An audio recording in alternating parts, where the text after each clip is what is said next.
Hello friend, आज अपन AIPMT 2007 का solution कर रहे हैं। और इससे पहले जितने भी MCQs हो चुके हैं उनका PDF आपको मेरे टेलीग्राम ग्रुप पे मिल जाएगा। मैंने डाल दिया है आज ही।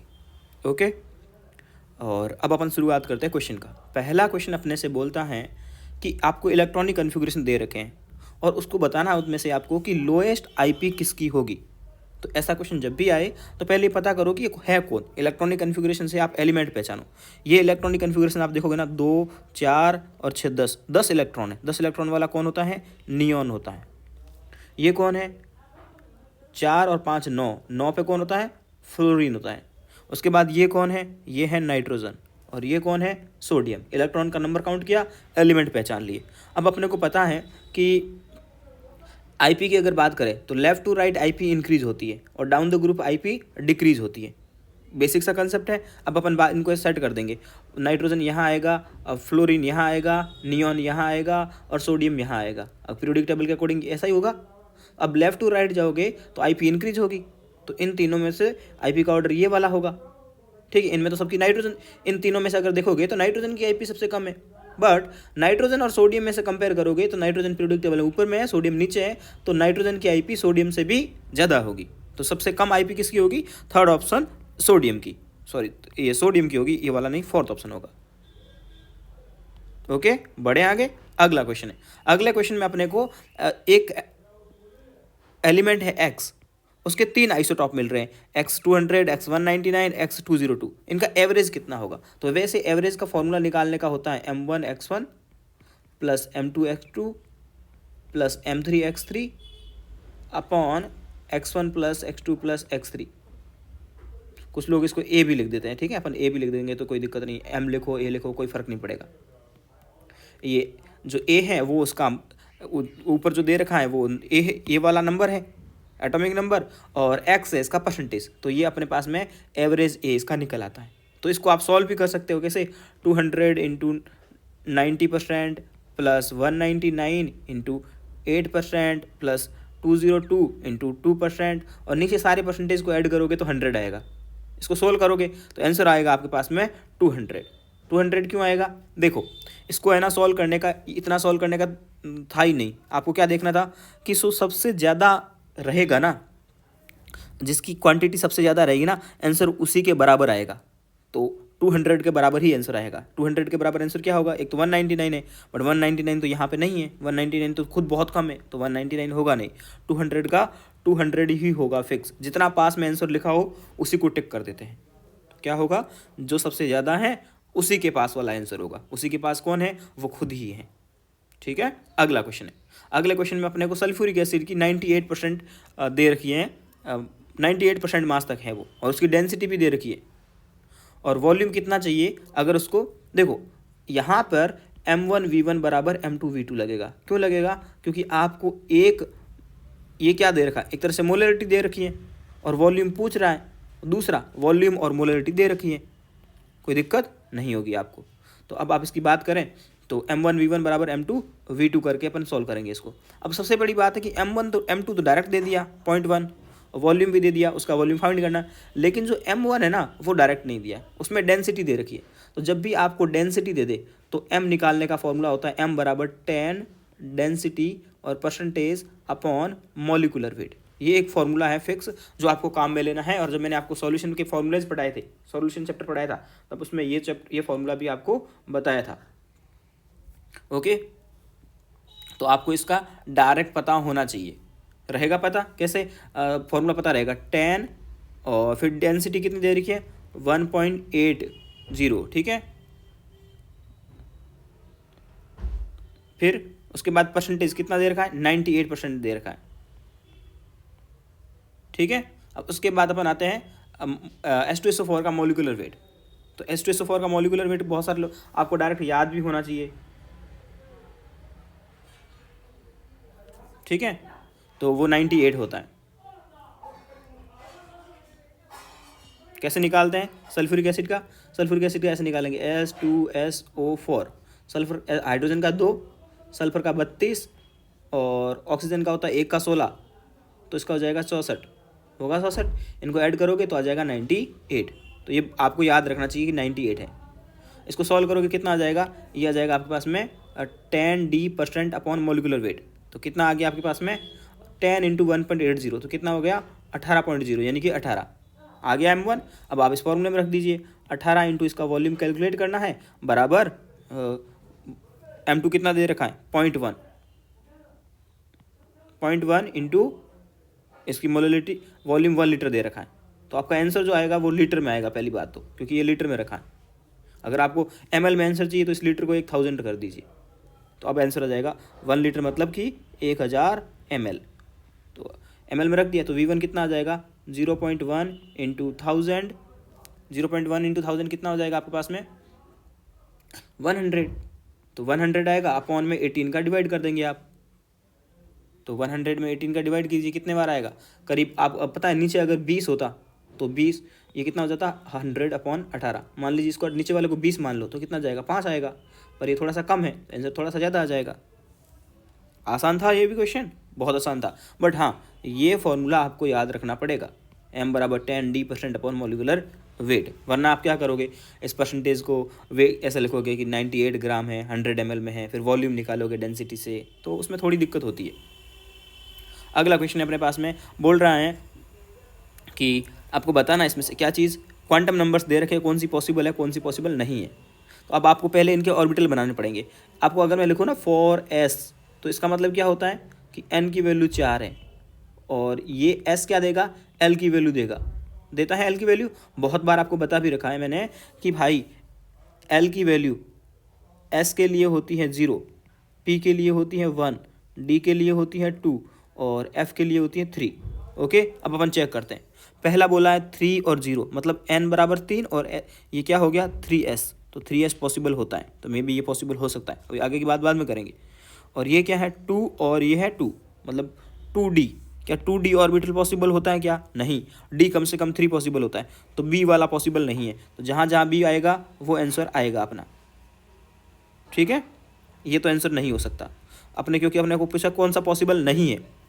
अगला है 4 और 3, 4 और 3 क्या हो जाएगा 4f, तो 4f भी पॉसिबल होता है, तो c तो पॉसिबल है, c पॉसिबल है, तो यहाँ से c को हटा दो तो आंसर रह जाएगा अपने पास में 4th ऑप्शन।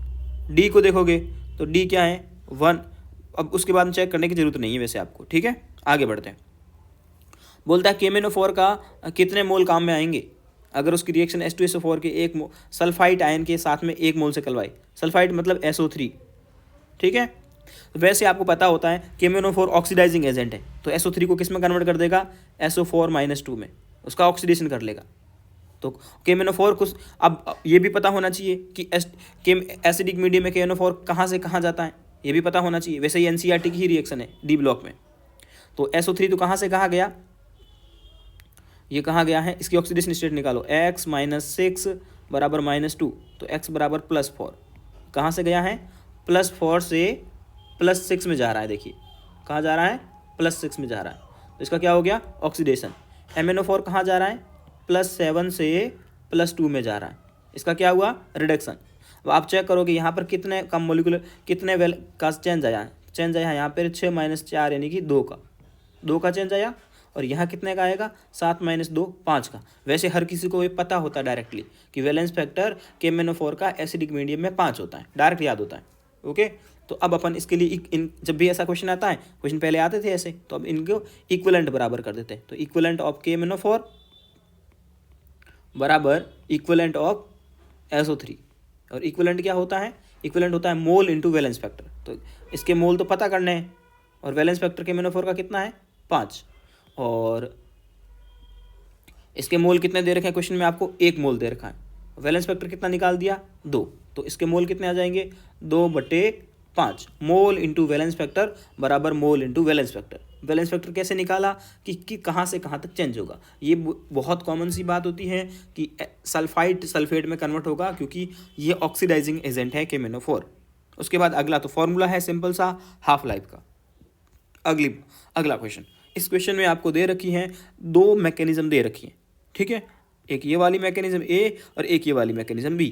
अब आपको बताना इसका ऑर्डर या रेट डिटरमाइन करना है। तो रेट डिटर्मिनेशन के लिए हमेशा स्लो स्टेप काम में लेते हैं। कौन सा स्टेप, स्लो स्टेप। ठीक है, पहले स्लो स्टेप काम में लेते हैं, तो इसमें से स्लो वाला तो यहाँ आ रहा है इसमें, तो मैकेनिज्म बी हो सकती है, ठीक है। उसके बाद में अब आपको जो चीज़ें यहाँ पे स्लो वाले मैकेनिज्म में हैं वो सारी की सारी मेन रिएक्शन में होनी चाहिए। तो मेन रिएक्शन में H2 था, यहाँ पे भी H2 है, यहाँ ICl था, यहाँ पर भी ICl है, यहाँ HCl था, यहाँ पर भी HCl है, यहाँ I2 था, यहाँ पर भी I2 है। ओके, तो मैकेनिज्म बी से अपन रेट आसानी से निकाल सकते हैं। तो अपन खाली बी मैकेनिज्म को यूज़ करते हुए भी रेट निकाल सकते हैं, क्योंकि अपने को स्लो स्टेप चाहिए पहली कंडीशन, और दूसरी कंडीशन होती है कि सारे प्रोडक्ट उसमें होने चाहिए, सारे मॉलिक्यूल बोल दो, स्पीसीज बोल दो, कुछ भी, सारे मॉलिक्यूल होने चाहिए उसी में, ठीक है। तो वो वाली उस मैकेनिज्म को काम करके आप उस रिएक्शन का ऑर्डर फाइंड कर सकते हो। अगला क्वेश्चन क्या बोलता है अपने से, एक रिएक्शन दे रखी है अपने को, ठीक है, सेल रिएक्शन दे रखी है, और बोलता है उसका इक्विलिब्रियम कांस्टेंट क्या होगा। तो इसके लिए नस्ट इक्वेशन काम में लेते हैं।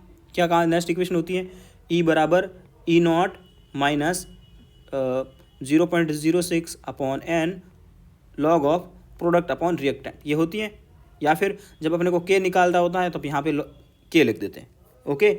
और इक्विलिब्रियम पे क्या होता है, ये 0 होता है E की वैल्यू, तो अपने पास में E0 बराबर 0.06 upon n log of K, ये रिएक्शन अपने पास में काम में आती है जब इक्विलिब्रियम कांस्टेंट की बात करता है। तो NCERT इसको डायरेक्ट भी लिखती है, तो अपन डायरेक्ट याद भी कर सकते हैं इसको, ठीक है।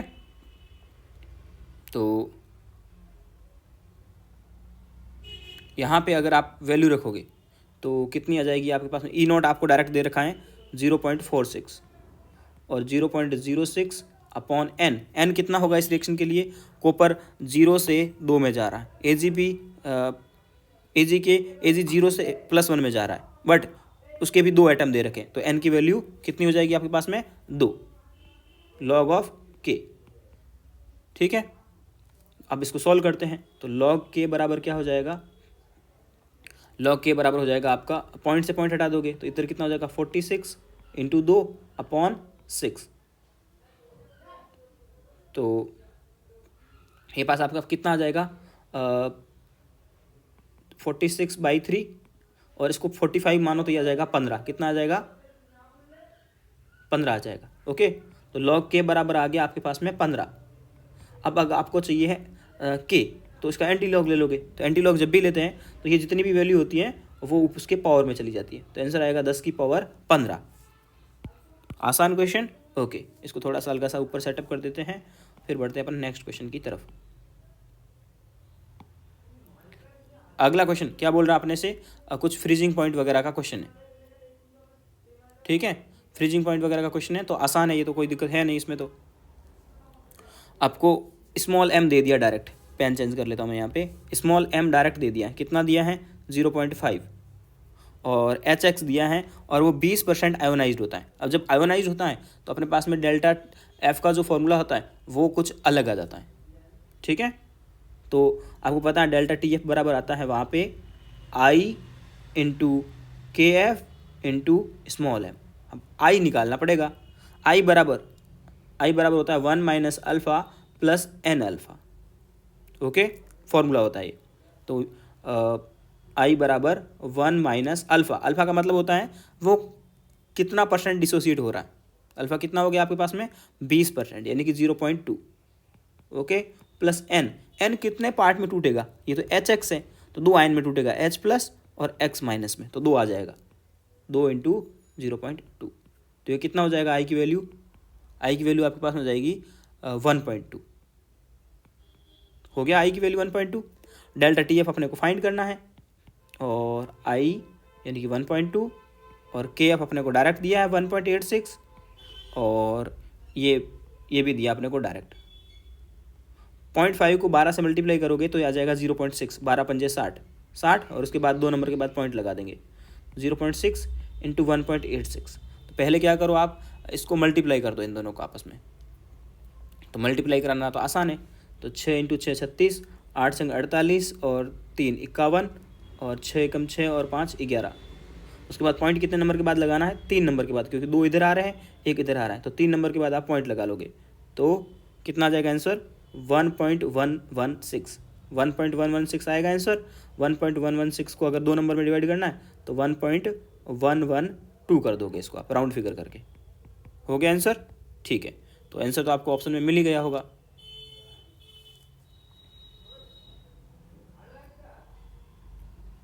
ठीक है, ओके, आगे बात करते हैं। फ्यूल सेल की इफिशियंसी, ये तो डायरेक्ट फॉर्मूला है, ईटा बराबर होता है delta G upon delta H. Okay, efficiency का डायरेक्ट फॉर्मूला है, हैंडबुक में भी दिया हुआ और मैंने आपको फॉर्मूला सीट में भी करवाया था।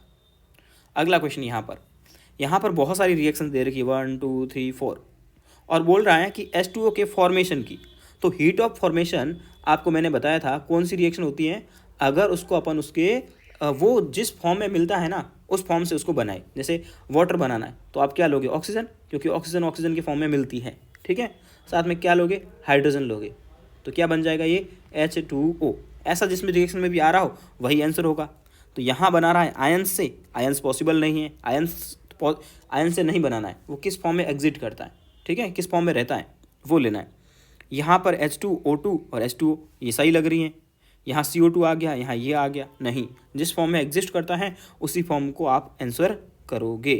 ओके, चलिए अगला क्वेश्चन, फिर से क्या बोला है अपने को कि एक बॉन्ड है S, hydrogen hydrogen, chlorine chlorine, उसकी बॉन्ड एनर्जी इतनी इतनी है, और HCl का फॉर्मेशन कर रहे हैं। तो फॉर्मेशन ऑफ HCl कैसे करोगे, H2 + Cl2 गिव्स HCl।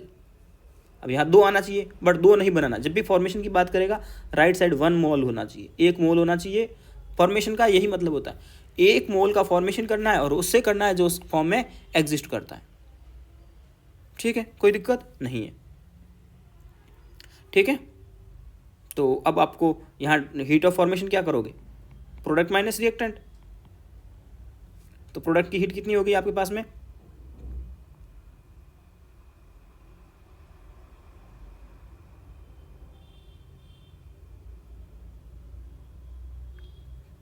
तो अब करोगे फॉर्मेशन के लिए रिएक्टेंट माइनस प्रोडक्ट। ओके, वैसे साइन का कोई दिक्कत है ही नहीं, यहाँ तो सारे साइन वही है, रिएक्टेंट माइनस प्रोडक्ट करो या प्रोडक्ट माइनस रिएक्टेंट करो, कोई चलेगा नहीं, क्योंकि पॉजिटिव नेगेटिव साइन आता तो दिक्कत होती। तो यहाँ प्रोडक्ट में क्या है, HCl है। ठीक है, तो HCl अपने को HCl का फाइंड करना है, मतलब HCl की बॉन्ड लेंथ फाइंड करनी है। तो HCl की बॉन्ड लेंथ क्या हो जाएगी आपके पास में, प्रोडक्ट की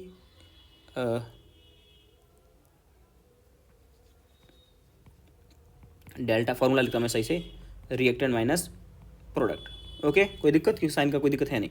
उसके बाद में डेल्टा HF अपने को डायरेक्ट दे रखा है -90, दे दिया अपने को -90 बराबर। रिएक्टेंट में क्या क्या है, रिएक्टेंट में है आपके पास में H2 का, H2 है। ओके, H2 का कितना दे रखा अपने को क्वेश्चन में, 430 दे रखा है, प्लस Cl2 का कितना दे रखा है, Cl2 का दे रखा है आपको 240, ये हो गया, अपॉन में 2 करूँगा, क्यों, क्योंकि ये तो एक एक बॉन्ड का दे रखा था और 1/2 आ रहा है, इसलिए 1/2 कर दिया, माइनस HCl का बॉन्ड लेंथ, जो भी इसका आंसर आना है। ठीक है, तो अब आप लेफ्ट राइट कर दो, HCl को राइट साइड लेफ्ट साइड ले आओ, 90 को राइट साइड ले जाओ।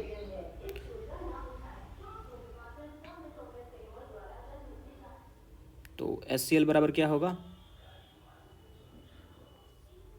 ये तो रिएक्टेंट माइनस प्रोडक्ट था, तो आपके पास में आ जाएगा HCl बराबर 430 + 240, और ये इधर माइनस है तो इधर राइट साइड आती प्लस का हो जाएगा, +90/2 हो जाएगा।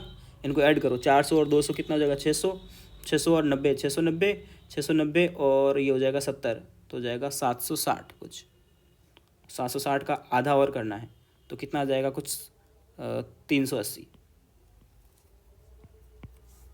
ओके, ये क्वेश्चन था।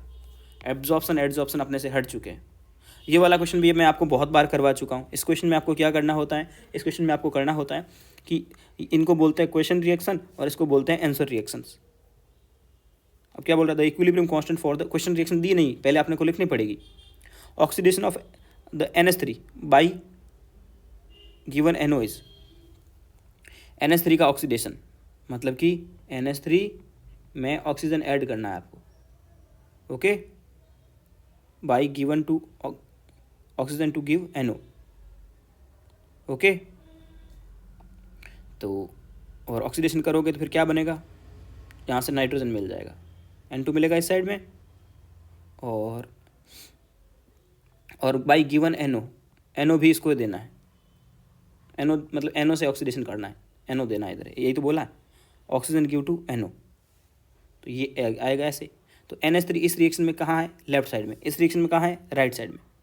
उल्टा हो गया, तो उल्टा हो गया तो आप क्या करोगे, K में उल्टा कर दोगे, K1 को आप कर दोगे नीचे, कर दोगे K1 को नीचे, क्यों, क्योंकि ये आंसर रिएक्शन थी और क्वेश्चन रिएक्शन में K लेफ्ट साइड में था, हो गया K नीचे। उसके बाद आप NO को देखोगे, और इधर तो ऑक्सीजन ही दोगे आप, तो इधर बनेगा NO बाई गिवन मतलब मिल रहा है, और साथ में बनेगा वाटर।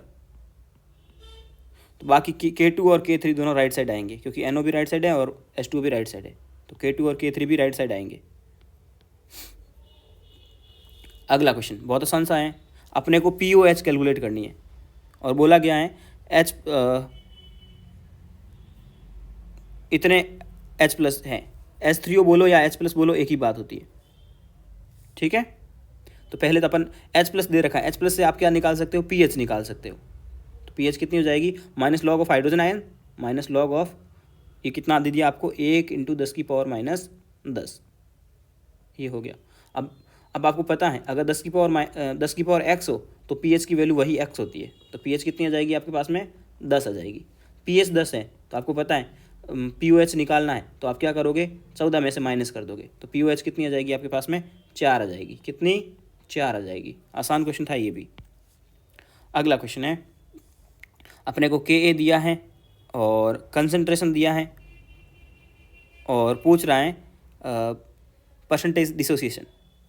तो एक फॉर्मूला होता है K बराबर C∝² आयनिक इक्विलिब्रियम में, ठीक है, K बराबर C∝², जहाँ इसने K दिया है, C दिया है, और परसेंटेज डिसोसिएशन यानी कि अल्फा पूछ रहा है अपने से, तो अल्फा बराबर क्या हो जाएगा, K/C का √। तो K कितना दे रखा आपको, K की वैल्यू दी है आपको 1 × 10⁻⁵, और C कितना दिया है, मोल अपॉन वॉल्यूम करोगे, मोल तो 0.1 दिया, वॉल्यूम 1 लीटर आएगा, तो 0.1 ही आएगा, 0.1, तो कितना आ जाएगा, 10⁻⁶ का √, यानी कि बाहर निकालोगे तो 10⁻⁻3। अब परसेंटेज में पूछ रहा है तो इसको कर दोगे 100 से मल्टीप्लाई, तो परसेंटेज से पूछेगा तो क्या करोगे, 10⁻³ को 100 से मल्टीप्लाई कर दोगे, तो आंसर कितना आ जाएगा, 0.1%। ओके, बढ़े आगे, चलिए अगला क्वेश्चन है, साइज़ का पूछ रहा है। साइज़ आपको पता है ये आइसो इलेक्ट्रॉनिक है। आइसो इलेक्ट्रॉनिक में क्या होता था, जितना ज़्यादा नेगेटिव चार्ज होता है साइज़ उतनी ही बड़ी होती है, और जितना पॉजिटिव चार्ज होता है चार्ज साइज़ उसका क्या बोलते हैं, साइज़ उतना ही कम होता है। तो जैसे जैसे नेगेटिव चार्ज बढ़ेगा रेडियस बढ़ेगी, और पॉजिटिव चार्ज बढ़ेगा तो रेडियस घटेगी। इस टाइप का आपको ऑप्शन सेलेक्ट करना है। बहुत आसान क्वेश्चन है, ऐसे क्वेश्चन पहले भी आ चुके। अगला क्वेश्चन है, बोलता है कौन सा पेयर आइसो स्ट्रक्चरल है, मतलब एक जैसी स्ट्रक्चर रखता है।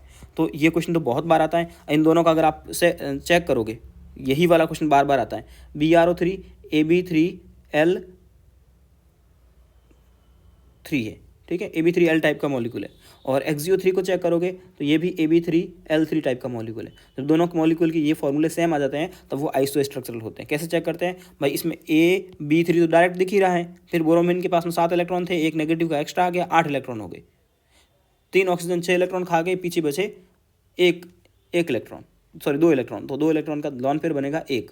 तो ये Ab3L1 है और ये भी Ab3L1 है, दोनों सेम सेम है, तो इनकी ज्योमेट्री बनेगी एक जैसी। और XgO3 की ज्योमेट्री तो आपको याद भी होनी चाहिए, कैसी होती है, NH3 जैसी होती है, पिरामिडल। कैसी होती है, NH3 की जैसी पिरामिडल। तो दोनों के दोनों ये पिरामिडल है।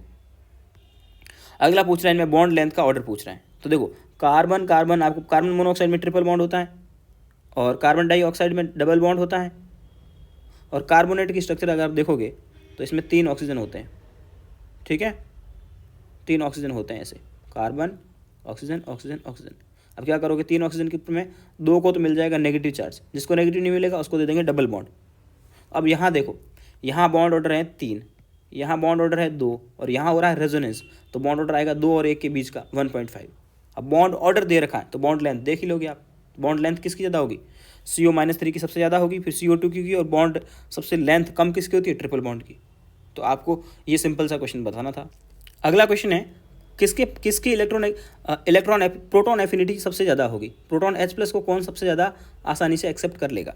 तो इसके दो तरीके होते हैं, एक तो आप इलेक्ट्रोनेगेटिविटी सेंसर दे सकते हो कि फ्लोरीन सबसे ज़्यादा इलेक्ट्रोनेगेटिव है तो इसकी इलेक्ट्रॉन एफिनिटी सबसे ज़्यादा होगी। दूसरा तरीका ये भी होता है कि आप इनको सबको आप दे करके देख लो, इसको देख लोगे तो ये क्या बनेगा, H दिया तो ये H2S बन जाएगा, ये NH3 बन जाएगा और ये HF बन जाएगा। बनने के बाद कौन स्ट्रॉन्ग एसिड है, मतलब कौन वीक एसिड है, सॉरी स्ट्रॉन्ग तो H+ देना चाहेगा, तो वीक होगा वो लेना चाहेगा, तो आंसर 4th ही जाएगा फिर भी। अगला है, ये देखो ये S ब्लॉक का क्वेश्चन है, ये NCERT की लाइन थी पहले S ब्लॉक की जो बहुत आती थी, अब अपने काम का नहीं है। अगला है रोस्टिंग वाला, ये भी काम का नहीं है। ओके।